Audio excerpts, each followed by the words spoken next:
Close. She went to the wearing that sweater with I remember it was longer than that, I know.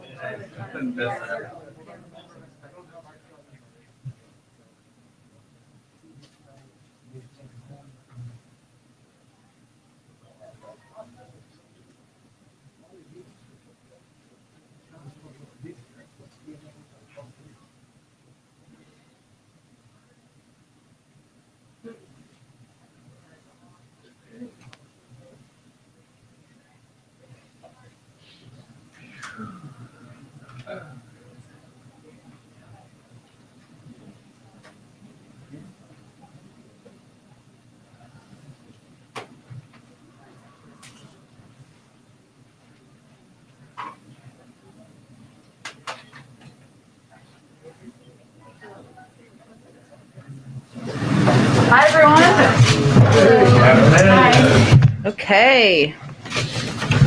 Jonathan, second day in a row, nothing at the top. So There we go. let's kick it off. All right, well, let's start here with budget talks, still obviously ongoing on Capitol Hill.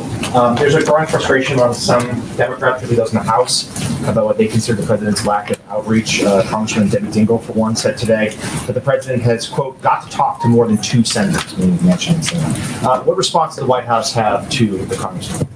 Well, first, Congresswoman Dingell is a friend of the president's, a friend of this White House's, and we work in close partnership with her on our agenda. But I will say that the president has spoken over the last several days with a range of different voices. He knows the most constructive role he can play in this moment is working to unify Democrats on a path forward. And a big part of that, of course, a huge part of that is working toward an agreement to get 50 votes in the Senate. And clearly, it doesn't require me telling you that his meetings with Senator Sinema, with Senator Manchin, are part of that effort and those objectives. I would note that I just saw Congresswoman Jayapal on television conveying something similar to what I just said, which is that that's a constructive role for him to be playing in this moment. I can also assure you that the president looks forward to speaking with, continuing to work with Congresswoman Dingell and a range of members of the caucus. But right now he's focused on what the most constructive role he can play to move these 2 pieces of legislation forward. I'll let my colleagues follow up on the legislation. 2 other topics. Sure. The rate of new vaccinations right now is as low as it was in July, despite the renewed push from the White House and the new encouragement for vaccine mandates. Are these mandates working?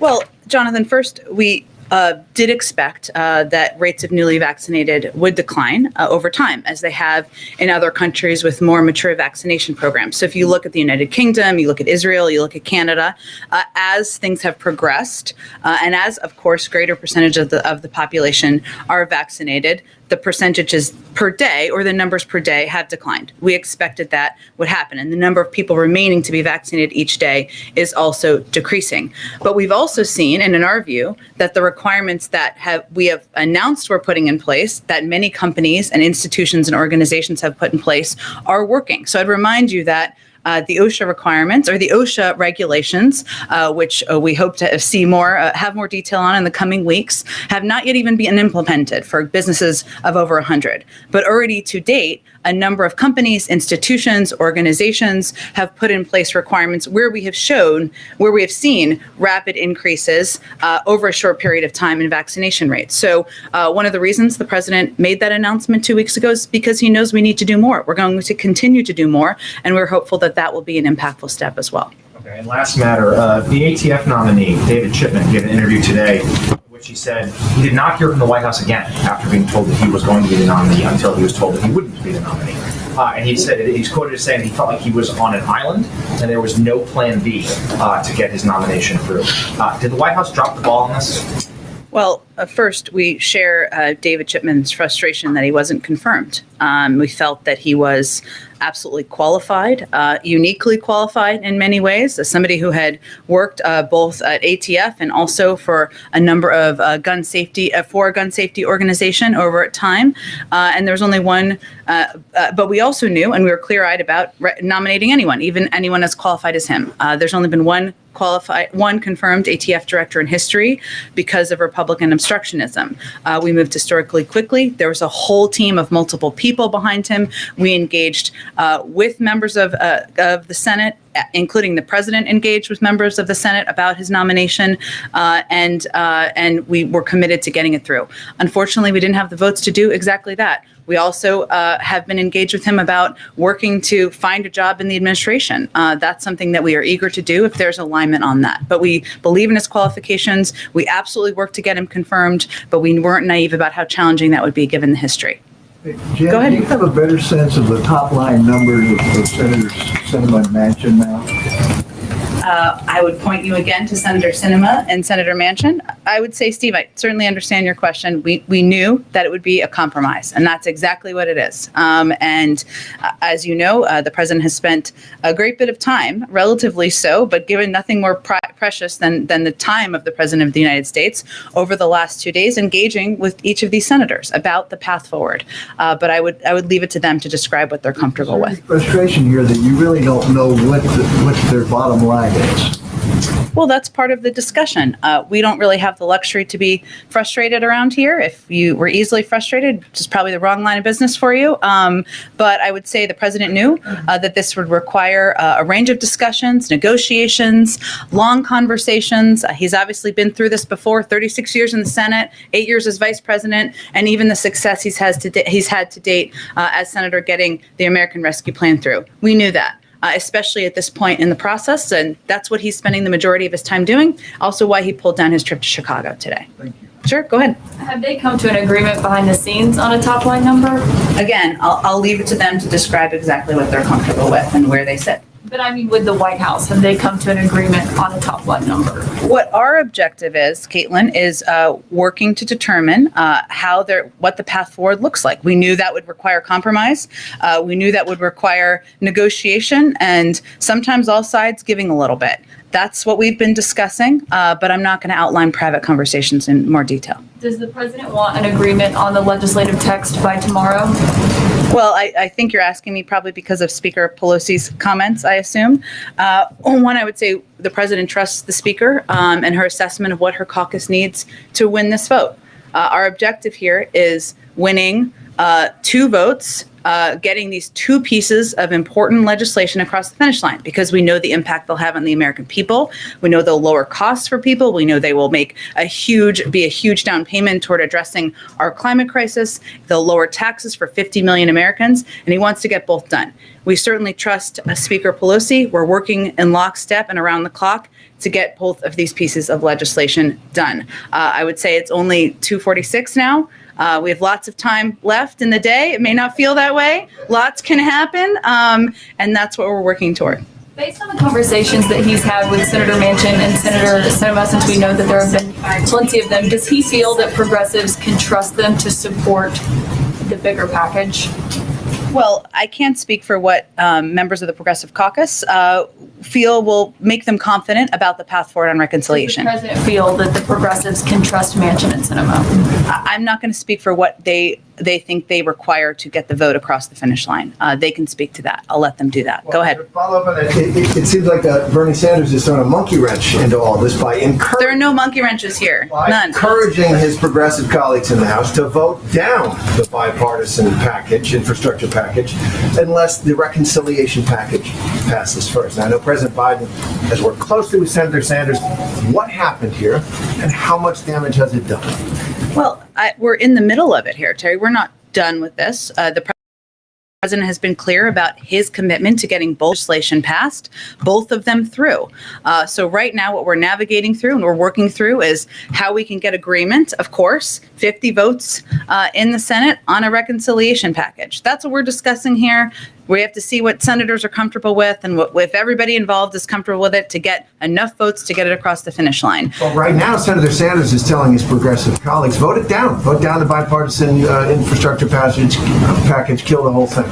Well, I'm not going to speak for Senator Sanders, but I would say that there's more context of what a number of members of the Progressive Caucus are saying. What they want is they want a number. They want to understand what the path forward is on the reconciliation package. And ultimately, our objective here is to work towards unity, work towards an agreement. That's in process. We're not there yet, but we're working on it. On the other end of the ideological spectrum in the Democratic Party, Senator Manchin has said that he doesn't think the tax incentives and subsidies for renewables are needed right now. That they're not. The president obviously proposed those in his initial package.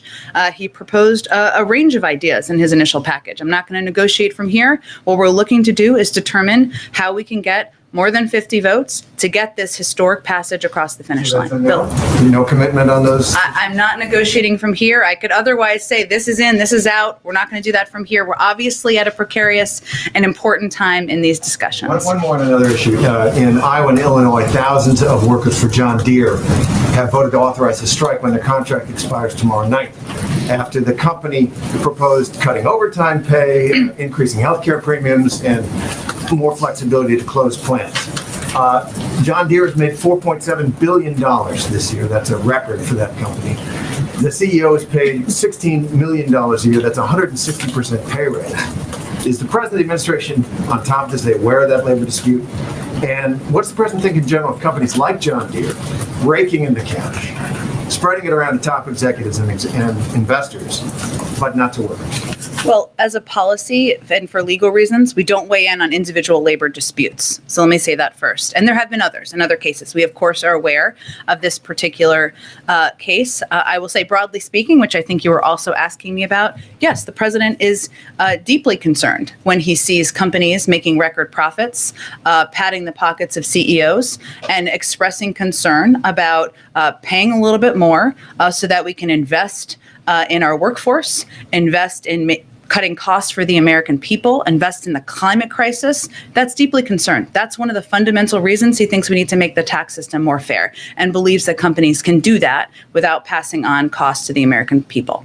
Go ahead, Weijia. Jen, thank you so much. To follow up on what Carrie was asking about, Sure. Senator Sanders, over the summer, the president released a statement after he initially linked the two bills, reconciliation and the bipartisan infrastructure. And he said initially that he wouldn't sign one without the other and that they were in tandem. But when he released a statement to clarify, he wanted everyone to know these are two separate bills. So has the president directly asked the Progressive Caucus not to make voting on BIF conditional on reconciliation?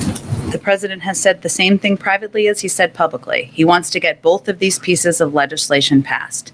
He also understands, and it's not a secret, how anyone, whether they're a member of the Progressive Caucus or more of the Moderate Caucus, what their views are on what their priorities are and that what they feel they need to understand and needs to happen in order to move these forward.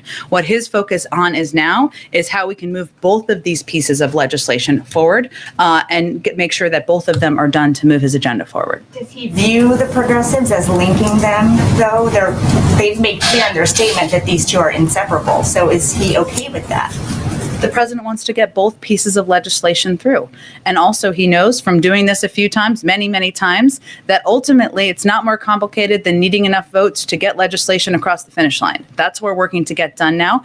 Members of Congress are not wallflowers. They have a range of viewpoints. We listen, we engage, we negotiate, but ultimately there are strong viewpoints. And what we're working to do is get to an agreement where we can move both forward. And as he continues to engage, can you share if he plans to go to the baseball game tonight, or if he plans to head to the Hill himself? We've ruled nothing out, but I have nothing to announce for you at this point in time. I know I've said this many times, but we make a lot of these decisions hour by hour and what would be most constructive to move things forward. And just one more on Afghanistan. Sure. Because the president's military advisors continue to be asked about this today on the Hill. Can you just clarify when the president said, no, no one said that to me that I can recall, what he meant? Well, Weijia, I think you took just a portion of the transcript of his conversation he had with George Stephanopoulos. Earlier, in that particular part, he was asked a question. So no one that your military advisors did not tell you, no, we should keep 2,500 troops. It's been a stable situation for the last several years. We can do that. We can continue to do that. No one was suggesting that over the long term that we could keep 2,500 troops and that would be sustainable over the long term. You heard today Secretary Austin and you heard Chairman Milley convey exactly that. There would be impacts. We would need to increase troop numbers. We would face the threat and a potential war with the Taliban. There could be more casualties. There was not a single option that was presented that did not have risks, major risks, including those, and that would maintain the status quo of 2,500 troops over the course of the long term. So it was about sustainability. He was not saying that nobody told him 2,500 should remain. Well, Weijia, I don't think we need to dumb this down for people because this is a really important issue. What we're talking about here was an initial recommendation in the short initial period of time of having a troop presence that would continue. Not a surprise, the recommendation over the course of the last 20 years from the military has been to maintain a troop presence. You could argue that's their job to maintain that. The president's view when making a risk assessment, when reviewing his options, was that he did not want to escalate the number of troops we had in Afghanistan. He did not want to risk losing more troops. He did not want to go back at war with the Taliban. So he evaluated that was not in our national interest. That was the decision he made. I also think it's important to note, which some of the context of this is missing, is that the recommendation is that when they made these recommendations, were made at a time when the collective assumption was that the Afghan security forces would effectively hold off the Taliban for a much longer period of time. Clearly, that was proven to be inaccurate. That was an inaccurate assumption. So there was a recommendation by some of 2,500 troops for a short period of time under the assumption the Afghan National Security Forces would maintain, they would fight, they would be in the lead. They were not. And as Chairman Milley also stated today, we would have needed 5,000 troops alone to protect Bagram, as we were 5,000 troops to protect Bagram alone. And that does not include what would have been needed to hold Kabul. So I think it's important to understand the context here too. Obviously, we know a lot more now than we knew several months ago, and there was no credible option to keep an ongoing presence of 25 troops over the long term. And what's clear now is that it would have been much higher than that, and they conveyed that today. Go ahead. Thanks, Jen. On reconciliation, progressives staked out a new number that we hadn't heard before today. One source told me that anything less than $2.5 trillion would be very tough to swallow. Did the president play a role in getting progressives to toss around a number like that? Well, I would say that we have had about 260, probably more like 300 now engagements with a range of members and their offices over the course of just September, including a range of progressive members and their offices. I think it's pretty clear we're in the middle of a negotiation and that everybody's going to have to give a little. So I will let them speak to what they might be comfortable with, what they'd be comfortable supporting and voting for. But certainly we knew that part of this would be potentially coming down in numbers.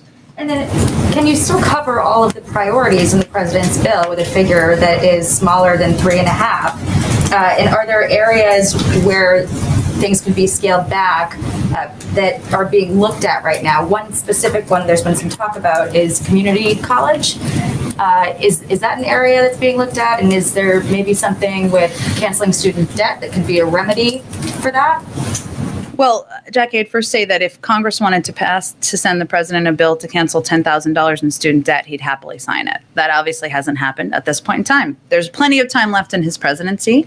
I understand why you're asking. Yes, it would require some numbers coming down just by just the math, the pure math. Should the number be lower than 3.5? And obviously negotiating the number is part of what's happening at this point in time. But right now they're also talking about what that looks like and what would be impacted.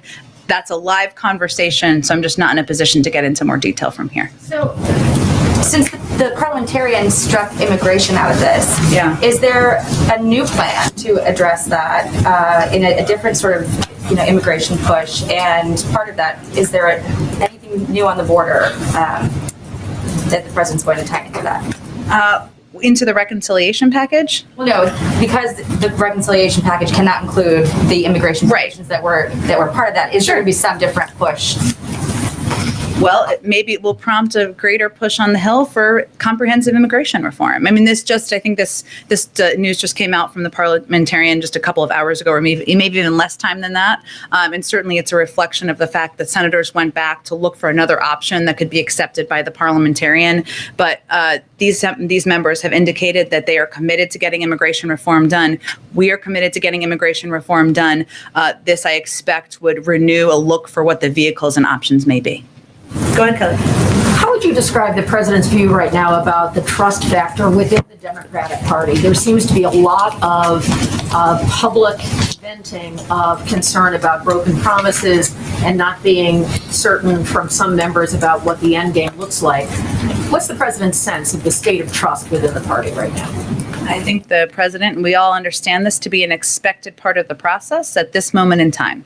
Members have strong feelings about what their priorities are, what they want to be included in historic pieces of legislation. We understand that. I mean, they ran for office to come and get things done for their constituents, to fight for particular issues that are important to them, whether it's childcare, the child tax credit, community college, climate, and we're seeing that play out. Some also have strong views about what should not be in a package.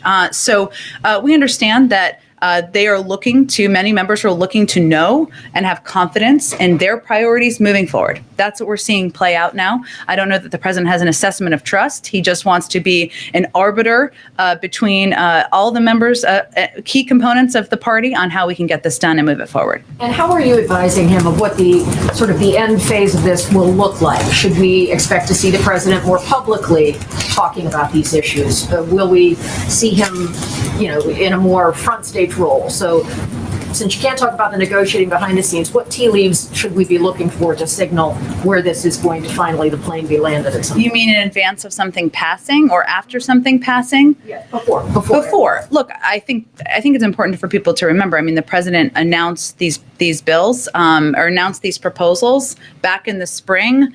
Big major speeches he gave. He's spoken about it dozens of times publicly. We've sent the cabinet out through the course of August to also make the case. I think what you're going to continue to see for this moment of time, Kelly, is a lot of these private conversations and discussions with a range of members about how to move things forward. And yes, he's the first to tell you that we need to continue to communicate with the American public about what's in these packages. But if we're talking about this period of time over the next 24 hours or so, I would expect you to see him continue private conversations, and that's how he'll spend his time. Go ahead. Yes, thanks, Jen. How confident is the White House at this point of a vote on infrastructure tomorrow, or do you think that could slip into next week? Have you gotten any assurances?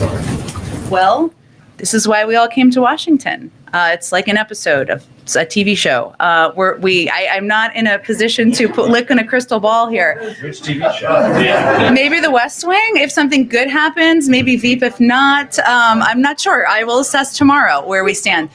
In all seriousness, Catherine, we're not in a position. I said before it was 2:46. It's 3:00 now. Expect our team, the president, just to give you an update, is going to be working around the clock the rest of the today, overnight, into tomorrow morning, and we're going to be working in lockstep with Speaker Pelosi. He trusts her implicitly. He knows that she knows what her caucus needs. There's a shared commitment to winning this vote, but right now, I just can't look into a crystal ball quite yet. And on General Milley, does President Biden still have confidence in him and his role, given his conversations with the press that he talked about? If he spoke about President Trump, will he speak in the same way about President Biden? I would say first, he absolutely has confidence in Chairman Milley. He's worked side by side with him over the last 9 months through clearly some difficult times, difficult decisions in his presidency. He has a different relationship with Chairman Milley than I expect President Trump did. I can't speak to that relationship, but he does have trust in him. And one really quickly, Alabama's governor wants to use COVID relief dollars to build new prisons in the state. Is this something that the White House will weigh in on or try and move to stop this? I'm just prisons in general, or? The reporting is that they're looking to build prisons. I would be surprised if that was the intention of the funding, but I'm happy to check with our COVID team and see what the parameters are on that. Go ahead. More broadly, does the president have confidence in each and every member of his national security team? He does. You've mentioned that the president has done many deals on Capitol Hill. He's been around a long time. But one thing that's different now from the time that Joe Biden served in the Senate and even as vice president is, well, the political dynamic in the country is different, and in particular in the Democratic Party. Does this president have difficulty relating to or understanding the demands of the progressives in the Democratic caucus? Or do the people around this president who may have served with him in the Senate have difficulty relating to progressives and understanding their needs and concerns? Well, I would tell you that I think there's a fair number of people who might consider themselves quite progressive in this administration. Also, what the president proposed, the basis of the Build Back Better agenda, I think any member of the Progressive Caucus would tell you is an incredibly progressive bill and proposal. It includes a historic investment in addressing our climate crisis, a historic investment in lowering the cost of childcare, elder care, community college, universal pre-K. Those are incredibly bold and progressive ideas that are also very popular among the American people. So I think that kind of tells you how aligned the president is with a number of the progressive members' objectives. But in this moment where he needs their support for his other priorities that have already passed the Senate, how's he working to cajole them, twist their arms, trade horses? Is he having difficulty getting that done? I don't think that's an accurate depiction of what's happening right now. And again, I just point to the comments of Congresswoman Jayapal on television.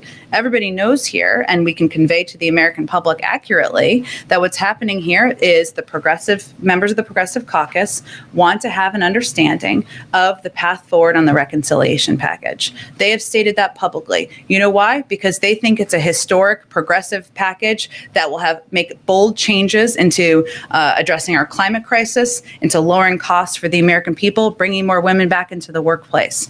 They want to know that there is going to be support for that package moving forward in the Senate, and that it will get passed. That's what's happening right now. The role the president is playing is working to get 50 votes in the Senate. That's a role it sounds like they're happy to have him play. Go ahead.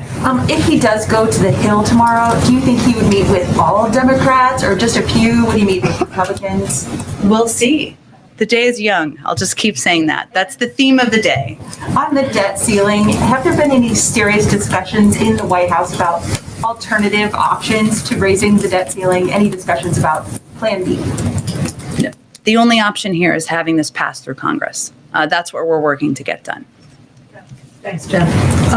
You said that he trusts Pelosi implicitly, and earlier today she said that they need, for this to go forward tomorrow, they need legislative language that the president can accept. Shortly after that, Manchin said that's not going to happen.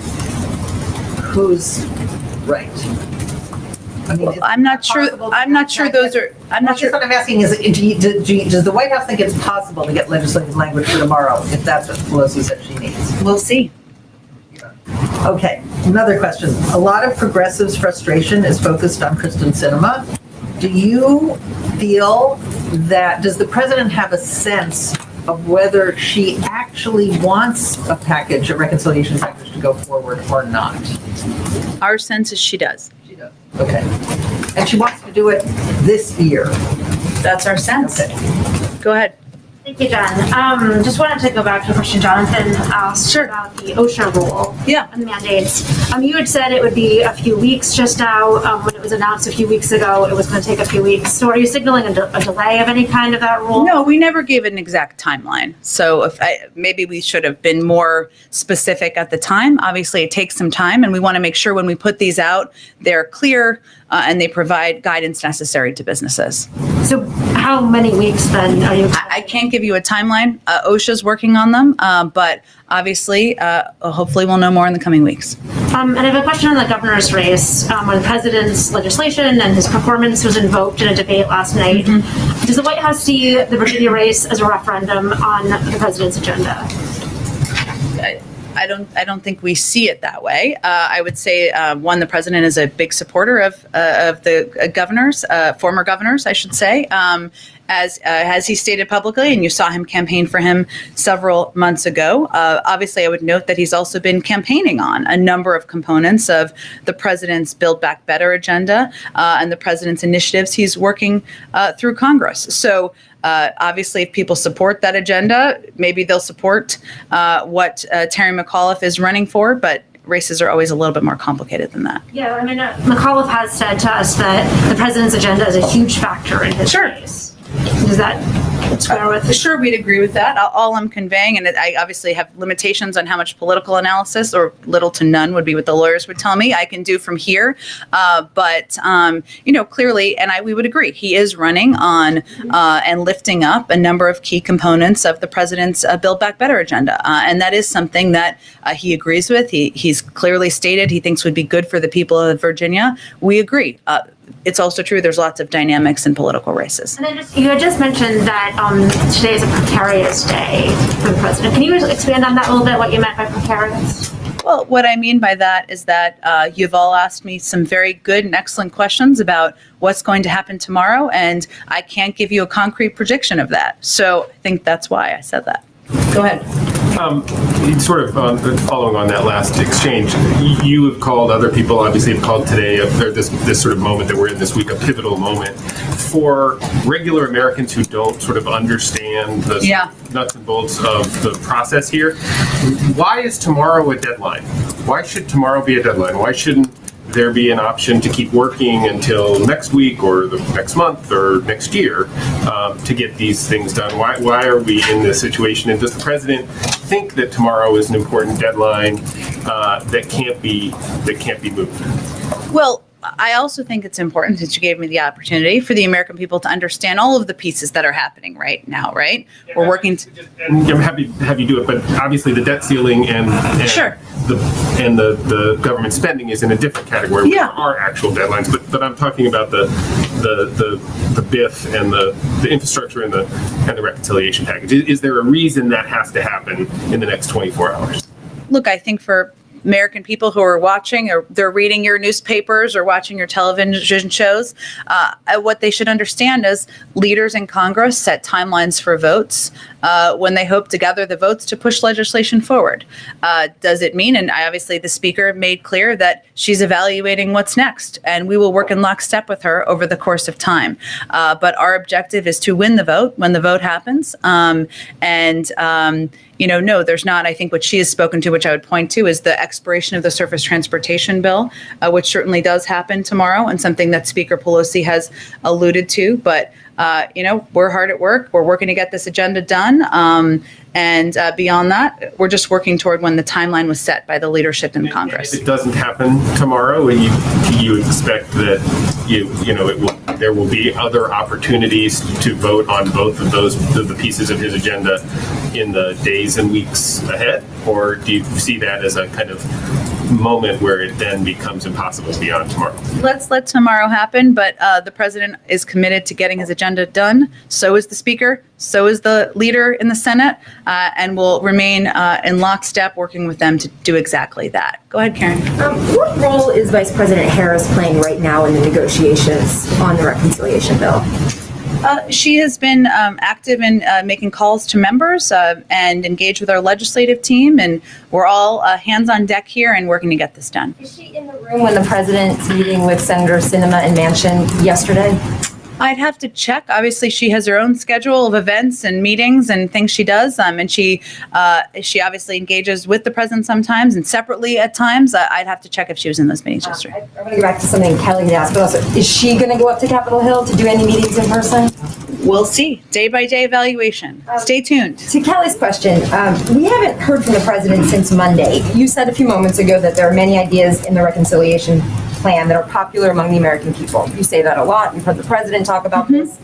Does the White House not see value then right now in this crunch time in the president talking publicly about those ideas as a way to put pressure on some of those lawmakers? Well, these ideas are already very popular, thanks to all the work that's been done, and thanks to the fact that when they were proposed, they were meeting huge needs that the American people had been talking about for some time, including addressing the cost of childcare, of elder care, of college, of preschool for families, of addressing the climate crisis, of rebuilding our roads, our railways, and our bridges. These are things the American people, regardless of the political party, support and continue to support at huge majorities in most cases. So there's nothing more valuable, as I said earlier, than the president's time. And right now, the best way we can use his time is to have these conversations with members at this pivotal time to get things across the finish line. I promise you, he will be out there talking about these policies and these initiatives, how they help people, how they lower costs for the American public in the weeks ahead. But in this moment, we had to make an evaluation of the best way to use his time. Go ahead. Thanks, Jen. How are the White House and the federal government preparing for a possible shutdown tomorrow? Just in contingency plans. You just said that there's only one possible way forward on this, but also that you cannot predict the actual outcome of tomorrow. On the debt limit. Yes, there's one possible way straightforward. On the CR, our intention is to on the government shutdown, I should say, our intention is to get a CR passed and so that we do not shut the government down. Of course, OMB has been preparing for any contingency. They have been over the last period of time and preparing to update contingency plans as needed. And we know, and one of the reasons we want to absolutely avoid a shutdown is that they are costly, disruptive, and damaging. The CBO estimated that the 2019 partial shutdown cost the economy $11 billion, or about $31.4 million per day. And what's more, that cost estimate doesn't even include other harmful effects, including more than 6,000 firefighters battling ongoing wildfires would not receive a paycheck. About 43% of HHS employees and 60% of IRS employees would be furloughed. Some Americans attempting to secure an FHA loan could face unnecessary delays. Veterans would face additional unnecessary delays in assessing some crucial services. There's many more examples of what the impact would be, even as we have worked to minimize it and worked, of course, our objective is to ensure we avoid it. And then yesterday, Tesla CEO Elon Musk said that the government should avoid regulating cryptocurrency at all. This comes just as after last week, the Chinese Communist Party banned all cryptocurrency in the country. The Biden administration and Congress have obviously included some crypto provisions in the infrastructure bill itself. What is your view of, or the White House's view, I guess, of regulating cryptocurrency at the moment? And what are your reactions to, I guess, Musk's comments? I don't have any reaction to his comments. They don't impact our policy, I would say. I guess that's my reaction. But beyond that, obviously, the regulation of cryptocurrency is up to the Treasury Department, Congress. I'll leave it to them to speak to it. Go ahead. Thank you, Jen. I have two questions. This is on reconciliation. You've said ever since this package was unveiled that the number would come down, it would be a compromise. But earlier this week, Speaker Pelosi told her caucus that they're rushed now because she only last week found out that the $3.5 trillion number was not viable. So what got lost in translation there? Nothing. That's what happens in the end stages of a negotiation and a discussion. And what Speaker Pelosi is evaluating and has been is the same what we have been evaluating. How can you get enough votes to get a piece of legislation passed? And ultimately, you need the majority. And as the Speaker of the House and the leader of the Democratic caucus, that's part of her job. Was she not under the impression, as it appears the White House was, that the number would have to come down in order to secure those votes? Well, we've always said there would be a compromise. There would need to be. And I would leave it to her to speak to what she felt was necessary. But I think it's also pretty standard in the last 10 days or 2 weeks of a discussion or negotiation for people's positions, their bottom lines, including within a caucus, to be clarified. And then on the debt ceiling, you've said that the president has engaged hundreds of times with lawmakers on these legislative packages on reconciliation and on infrastructure. But that is trillions of dollars in new government programs. And I'm wondering what the rationale was to negotiate all of these new packages before there was a deal to raise the debt limit to pay for existing government spending. Well, I'm glad you said that because there's some confusion about that sometimes, not from you, but none of the discussion about the debt ceiling has anything to do with the discussion about additional programs. Look, I think the president's view and our view has been the debt ceiling has been raised 80 times in a bipartisan fashion over the course of history, including 3 times during the prior administration, even right after the passing of $2 trillion in tax cuts that were not paid for. So in his view, this is something that has been done in a bipartisan manner. It should be something that is not political because everybody should believe that we need to protect the full faith and credit of the United States. And we're disappointed that that's not the view shared by Republicans right now. And at what point will the White House and the Treasury Department and members of Democratic leadership chart a different path? At what point will it become clear whether you're going to get 10 Republican votes or not? Well, we're working on options now. You've obviously seen Leader Schumer look to move forward with Democrats. We're being blocked on that effort currently by Senator McConnell. I almost demoted him by accident. By Senator McConnell, by Senator Cruz, and others. And what's so absurd about this is that these are individuals, especially Senator McConnell, who have made very clear in the past about their concerns and the risks of the U.S. government defaulting. This is why it's never happened in the past. It would have a huge, devastating impact on our economy. He knows that. He stated that publicly. He still won't vote for it, and he still is trying to stop us from raising the debt limit. If that's not politics, I don't know what is. But the debt limit was last raised 2 years ago, so should some of these conversations have started earlier to avoid being in this crunch time with 3 weeks left? Well, again, I think it often goes down to the wire, especially with the debt limit, especially with basically almost any piece of legislation. It is something that has happened in the past in a bipartisan manner, and obviously that would have been our preference. Go ahead. Was the president surprised that Senator McConnell has taken this tact with the debt limit? Surprised is an interesting way to phrase the question. I understand it. Look, I think he's disappointed. More than surprised. And that's because, he's someone that obviously he has known for a long time. He's worked with on legislation and on initiatives in the past. There are obviously clear areas of strong disagreement, and that's okay. The president's clear-eyed about that as well.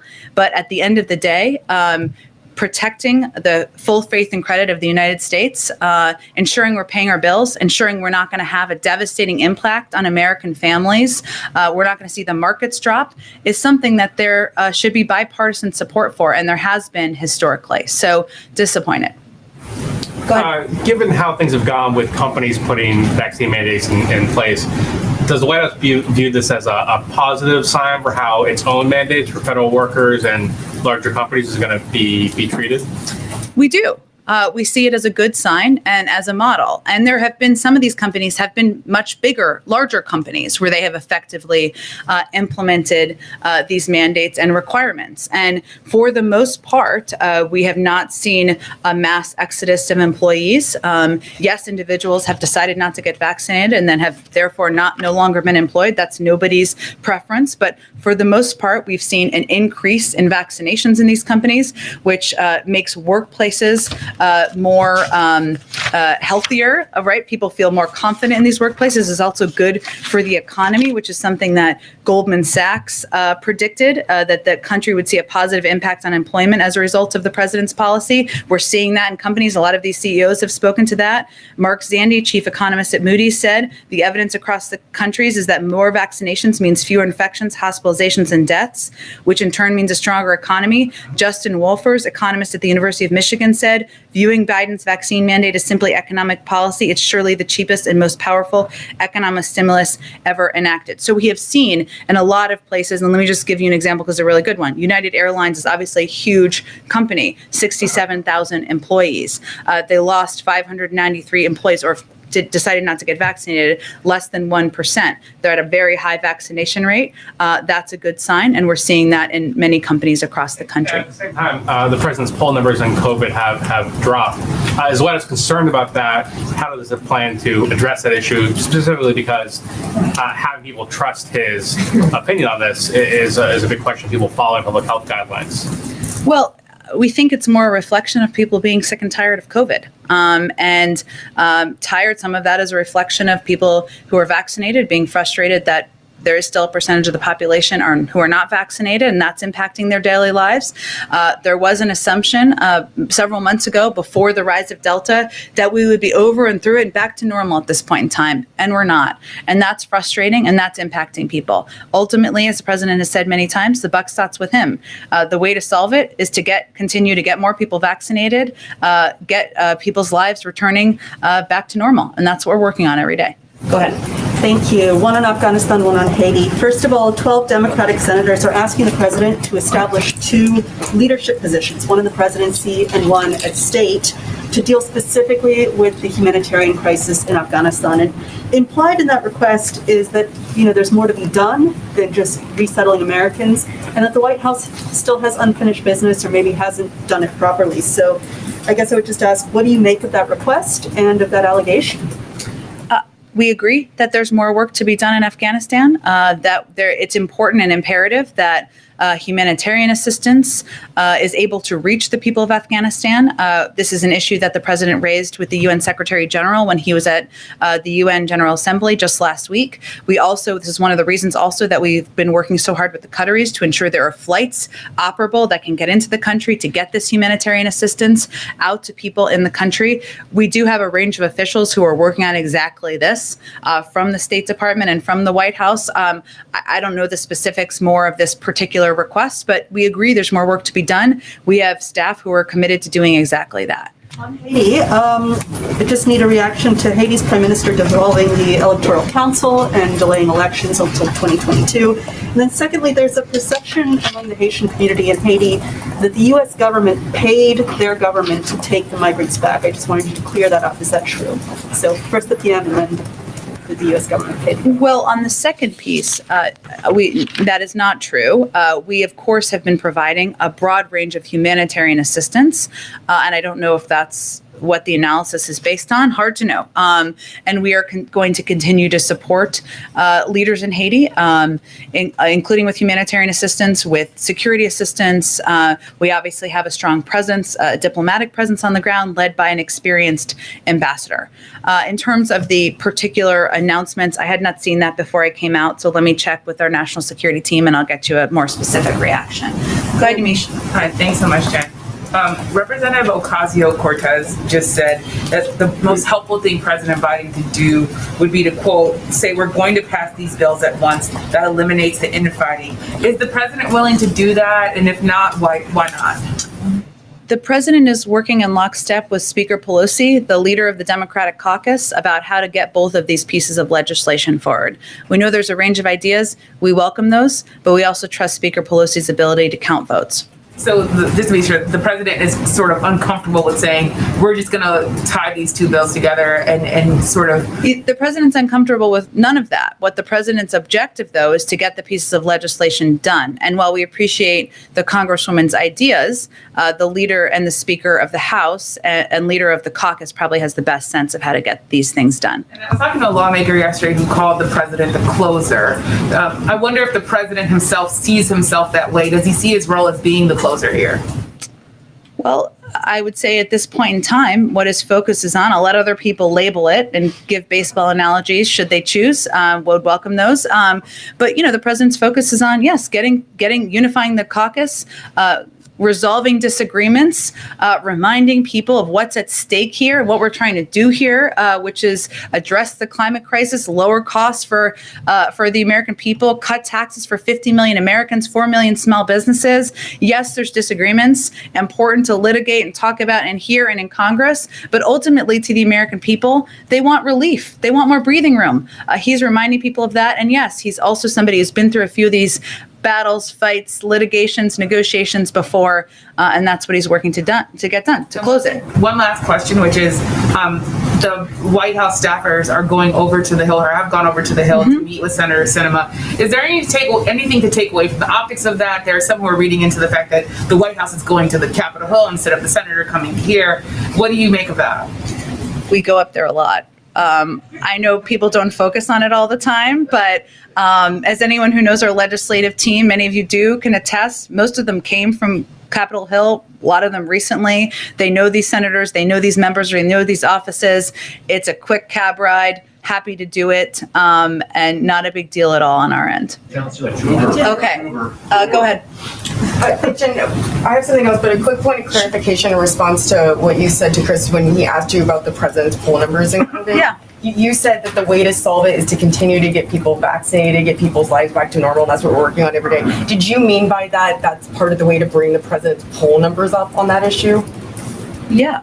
Okay. I mean, what we're talking about here is people's frustration around COVID and that they're still living through difficult times. Life is not. They're still worried about their kids going to school. They're worried about vaccine requirements in workplaces and wanting to know that they're safe. They're worried about their grandparents.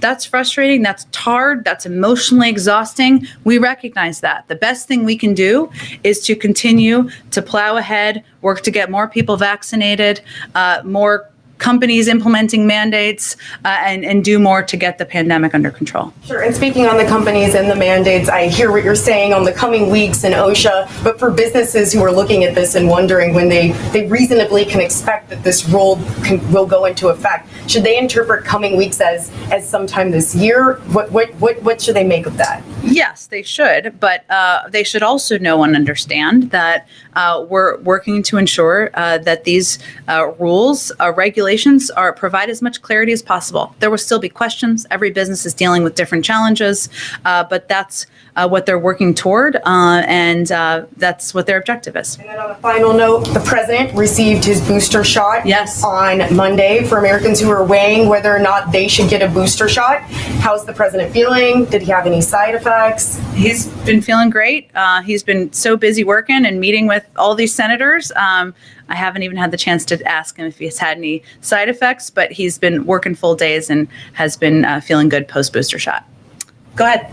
Since the infrastructure bill spending won't really impact the economy for about another 9 months at earliest, would the reconciliation bill be enough to prevent a winter recession if the Democrats agree to the Manchin Sinema $1.5 trillion over 10-year proposal?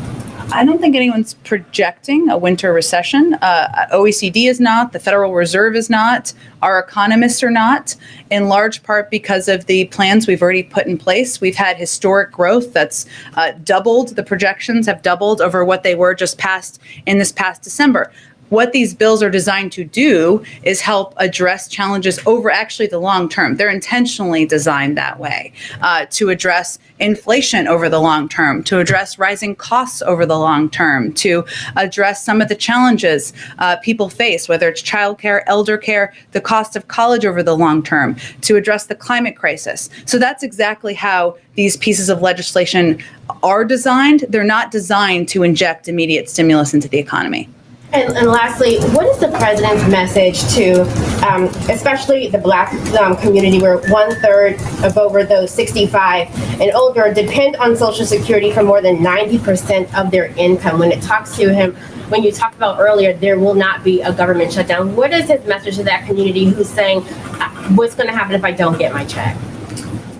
Our message to that community is we hear you, and that's why we absolutely want to prevent a shutdown. I will say that there are impacts. So let me give you actually information on this. We are working to prevent this, but just for anybody who has any level of insecurity about this, which I understand is many people. One moment.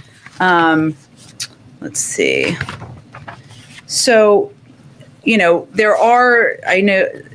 Social Security beneficiaries will continue receiving their benefits, even if the government shut down. That's important for people to fully understand. I mentioned before 60% of IRS employees who would be furloughed, severely impeding their ability to deliver timely services.